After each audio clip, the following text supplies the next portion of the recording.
DIJONAI Carrington of the WNBA's Chicago Sky clotheslined Sophie Cunningham across the face on a breakaway layup, and the refs didn't even hesitate. Flagrant 2, straight to the locker room, and the whole United Center crowd, a Chicago crowd, started chanting Sophie's name. Caitlin Clark and the Indiana Fever dominated the entire game. But Carrington clearly wanted to make a scene, and she is getting suspended for it. We've got the full breakdown coming up, including Sophie's response, the records Caitlin and the Fever set, and why the WNBA is about to drop the hammer on Carrington.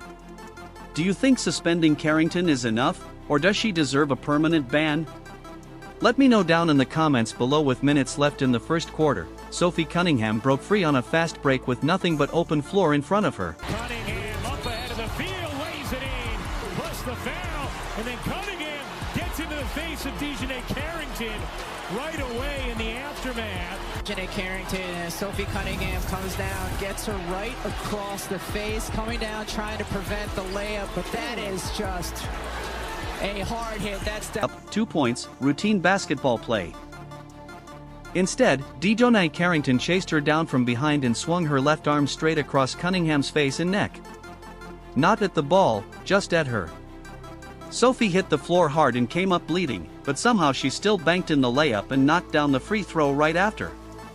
That's the part that gets lost in all the chaos that followed. She made the shot with blood on her face. A flagrant 2 isn't just a hard foul that got out of hand. The league defines it as contact that's unnecessary and excessive, and it requires the player to be in a vulnerable position when it happens. Refs looked at the windup on Carrington's arm, the impact across Cunningham's face, and the follow-through after contact, and decided this checked every box. That's why it wasn't just a review that added a point or two. Face coming down trying to prevent the layup, but that is just a hard hit. That's definitely going to be upgraded, I think, to a flagrant 2, Ryan. I think that is going to be a flagrant 2. There is wind up, there is follow through, there's potential for injury. Without Sophie question. Cunningham in a vulnerable position in the air. Oh, wow. Yeah, I mean, there's no question why Sophie Cunningham got up and took exception to that hit. It's an automatic ejection the moment the officials rule it that way. Look at the angle of the arm, and it doesn't look like she's contesting a shot at all. Her arm comes across horizontally at head and neck level, like a clothesline you'd see on a football field, not a basketball court. There's no attempt to go for the ball, no jump, no reach toward the rim. It's a takedown, plain and simple. And the officials treated Cunningham's reaction afterward as completely justified given what had just happened to her. What made the moment even wilder is where it happened. This was Chicago's own arena, the United Center, packed with Sky fans on a Sky home game.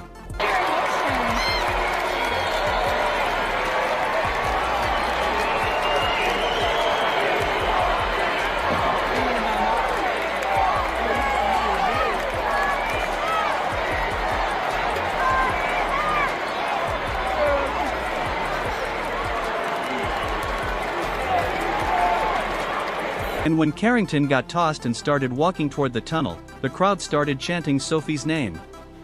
Not Carrington's name, not something for the home team, Cunningham's name in Chicago from Chicago fans.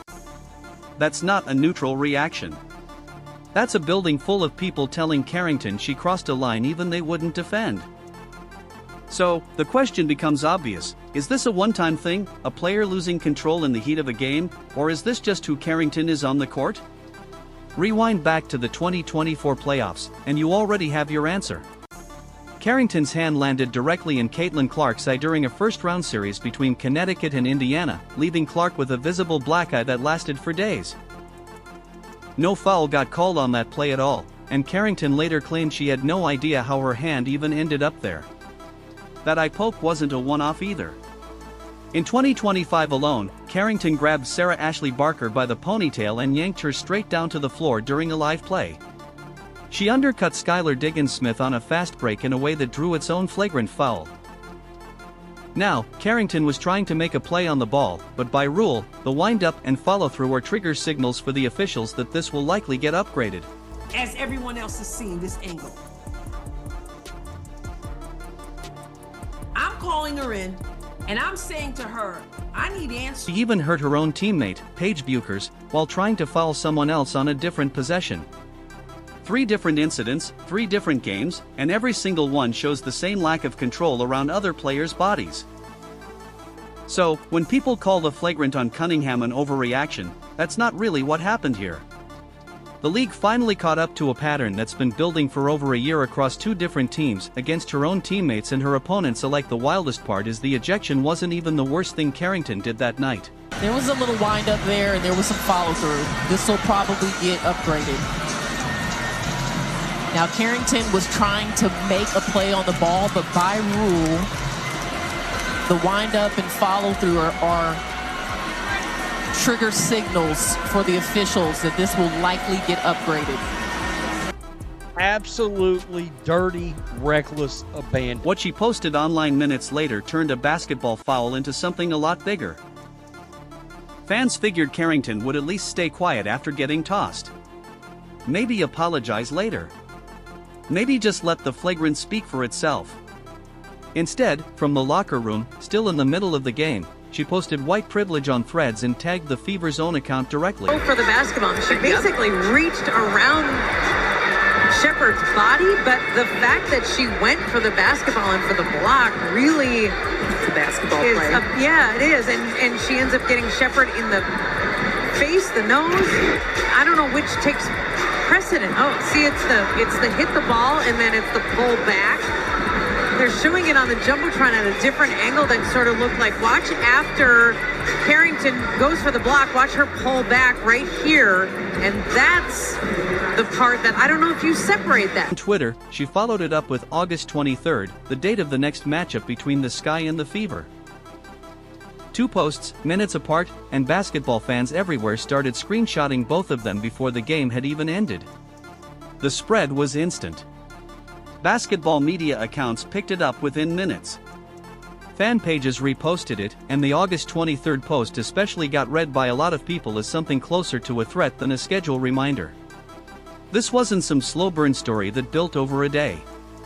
It caught fire while the game clock was still running. Neutral fans, people with no particular loyalty to the Fever or the Sky, reacted almost the same way. A dangerous foul just happened on national television. And instead of owning it, Carrington reached for a racial argument that had nothing to do with the play itself. A lot of people pointed out that Cunningham got ejected for something similar the year before and never played any card at all. She just accepted the ejection.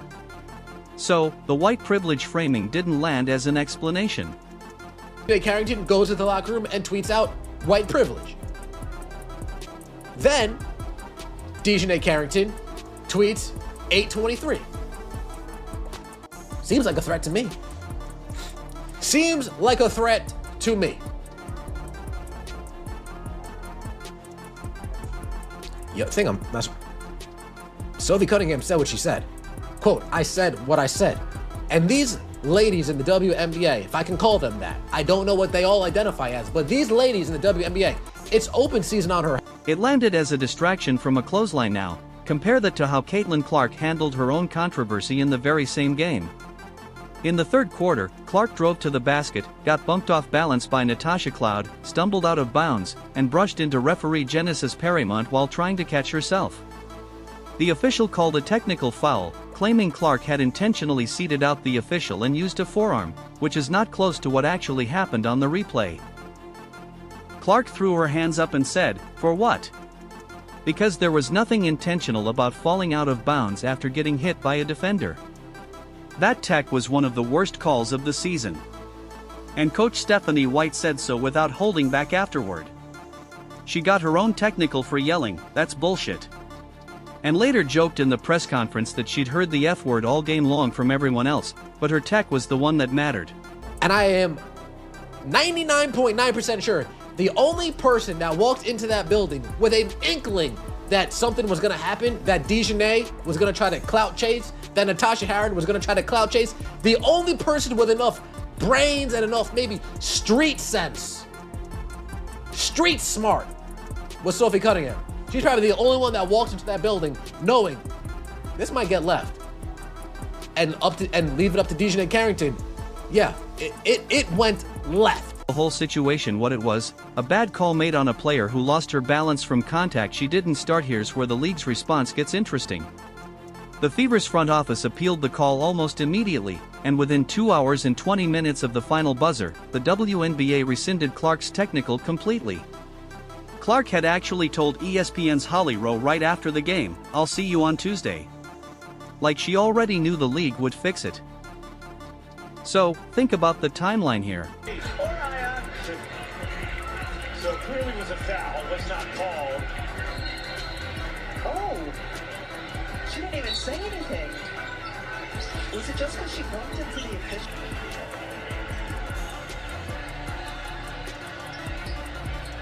She really had been focused on trying to avoid getting that next technical. And now Stephanie White gets one as well. Caitlin was frustrated that she did not have a foul called on the defender. Questionable technical on Clark gets reviewed and reversed in about 2 hours. Meanwhile, Carrington's post, which is a lot more serious since it drags race into a dangerous on-court incident, just sits out there unaddressed, spreading across the internet with no real response from the sky. Coach Tyler Marsh got asked about it after the game and said he was just now hearing about that and had nothing else to add. That gap. Quick justice for Clark, silence for Carrington is exactly what turned one flagrant foul into a story that wouldn't die down. Technical foul. I know that can lead to another suspension. What are your thoughts on what happened? She said I ran into her. I've already watched it on the tape, so we'll let the league decide. But it wasn't intentional or anything. So I'm hoping, Holly. I'll see and you nothing in the was New York said. game. Nothing was said. I'll see you on Tuesday. Okay, you heard it here first. All right. And it's also exactly the kind of gap that makes suspensions happen. So with all that noise going on in the ejection, the posts, the technical foul drama, what was actually happening on the scoreboard? Turns out the Fever were just quietly taking over the game the entire time. Indiana jumped out on an 8-0 run to start the game. 6 of those points coming from Aaliyah Boston, and never really let go of the lead after that. Even with Carrington getting tossed late in the first quarter, Chicago actually led 23-22 after 1. So, the ejection didn't hand anything easy. It's the second quarter where the Fever separated, outscoring the Sky 31-19 and turning a close game into an 11-point lead at the half, 53-42. Clark alone scored 12 points in that second quarter. And you could see the offense clicking the way it's supposed to when nobody's worried about who's chirping on the other bench. Clark finished with 26 points and 11 assists. Including on the glass. Clark stuck in the corner, step back three is good. Caitlin Clark without a lot of space, able to ring in a tray. Here's Michaela Timpson finding Boston for the easy lay. Wow, Michaela Timpson, she gets the steal. Shooting 7 of 15 from the field and knocking down 5 of her 6 3-point attempts. That combination, 25 or more points paired with 10 or more assists, is rare for a reason. It means you're scoring at a high level and setting up your teammates at the same time, not just padding one stat at the expense of the other. This is her 8th career game hitting that mark. And here's the part that's actually hard to believe. The rest of WNBA history combined has only 4 games like it. Not 4 players, 4 games total from every other player who's ever stepped on a WNBA court. Clark's already passed that number twice over on her own. She is 4th in the league in 3-point percentage, 2nd in the league in scoring.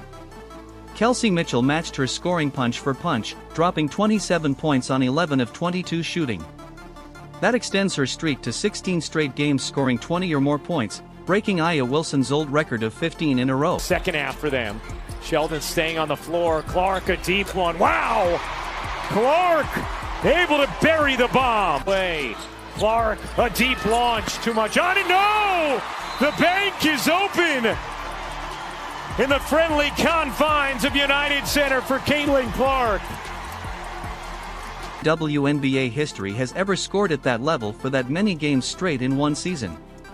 And Mitchell's doing it right now, game after game, without a single letdown night. Aaliyah Boston kept doing what she always does, grinding out a double-double with 13 points and 11 rebounds on efficient 6 of 8 shooting, adding 3 assists and 2 blocks for good measure. She scored 10 of those points in the first quarter alone. And her ability to hold the paint against Chicago's bigs kept the Fever's defense organized while everything else around her got chaotic. Micaiah Herbert-Harrigan, making just her second career start after getting the nod over Monique Billings, added 10 points on 5 of 7 shooting with 3 rebounds and 3 assists in 31 minutes. The new starting lineup was a plus 16 before halftime, which tells you Herbert-Harrigan wasn't just filling a role. She is 4th in the league in three-point percentage, 2nd in the league in scoring. And there she is, getting free, cutting and finishing. She was actively helping the group win minutes. Indiana shot 51% from the field for the game and controlled tempo the way a veteran team does, not a team that just watched one of its own get hit across the face. Chicago shot 46% and actually matched Indiana's three-point percentage at 41%. But the turnovers and the emotional swings kept them from ever fully seizing control, even when they cut the lead to 66-59 in the third on a 9-0 run. Here's Clark, looking for Boston, finding her wide open for the lay. Answered that run with a 3 of her own to push it back to 10. And even when J.C. Sheldon hit a 3 to make it 89-86 with 28 seconds left, Clark calmly knocked down a free throw to close it out. Final score 90-86. Fever's 20th win of the season. Clark, Mitchell, and Boston combined for 66 of Indiana's 90 points that night. To them over the last couple minutes. Mitchell snares it away from Vandersloot. Here's Mitchell. Oh, what a pass! Timpson the finish on the delectable dime from Kelsey Mitchell. Mitchell gets in. She can just feel that Timpson is there. How about that? Wow. Left hand over the shoulder pass. She doesn't even look. She just feels that her teammate is there. Spectacular. Cam just got hit across the face on national television. So, what does she actually say when the cameras finally turn on her? Not a rant, not a call-out, nothing close to what Carrington posted online. She sat down at that podium calm, almost bored by the whole thing. And that's exactly what made her answer land so hard. Reporters walked into that press conference already knowing about the white privilege post, waiting to see if Cunningham would take the bait or shut it down. She didn't hesitate. She called the foul unnecessary and intentional, then added, "I've never really spoken to her and have no beef with her, but I guess she has some pent-up stuff, so get your exploit off." That's fine. I can take it. No yelling, no finger pointing, just a flat statement of fact from someone who'd clearly already moved on before the question finished. Then she went straight at the race angle and closed the door on it herself. "This has nothing to do with race," she said. "Last year I did the same thing and I got kicked out and I deserve to be kicked out. There's no reason even to play that card." Indiana bench wanted a 5-second violation there. Clark comes up with a steal. Here is Clark laying it up and in. That line matters because Cunningham's not talking theory. She's talking about her own flagrant 2 ejection from June on J.C. Sheldon, which she owned completely at the time. She's not lecturing Carrington from some position of innocence. She's speaking as someone who's been ejected for the same type of play and took the consequences without excuses. An angry rant from Cunningham would have just fed the story another day of headlines.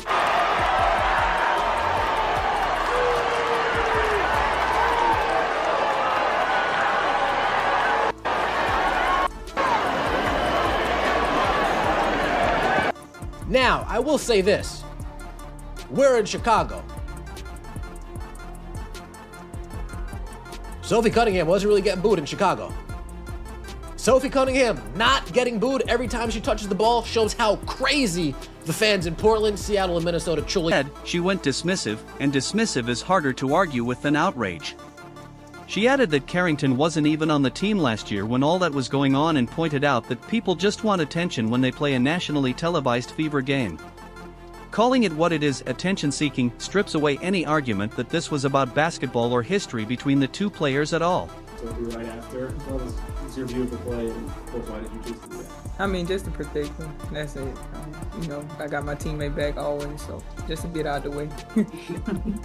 Yeah, Herbert-Harrigan had already pulled Cunningham away from Carrington in the moment, explaining afterward, "I got my teammate back always, so just to get out of the way."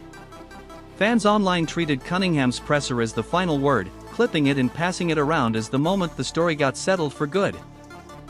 Meanwhile, the league's review process moved fast on the flagrant classification itself, since the criteria for unnecessary and excessive contact on a vulnerable player were already met on the court.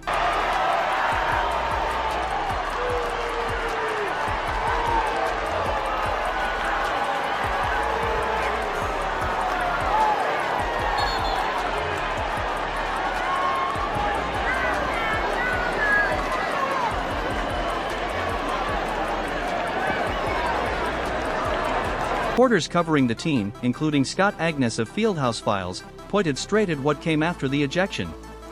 I think they've got to consider what she did afterward. She went back to the locker room presumably and got on social media. A pattern of dangerous plays. The eye poke, the ponytail pull, the undercut on Diggins Smith, now stacked with a public post dragging race into a dangerous foul, makes supplemental discipline a lot more likely, not less. Chicago's coach Tyler Marsh had defended the foul itself in the moment, then went quiet the second reporters brought up the post, saying he was just now hearing about that. No statement followed from the Sky organization at all. Compare that silence to Indiana's locker room.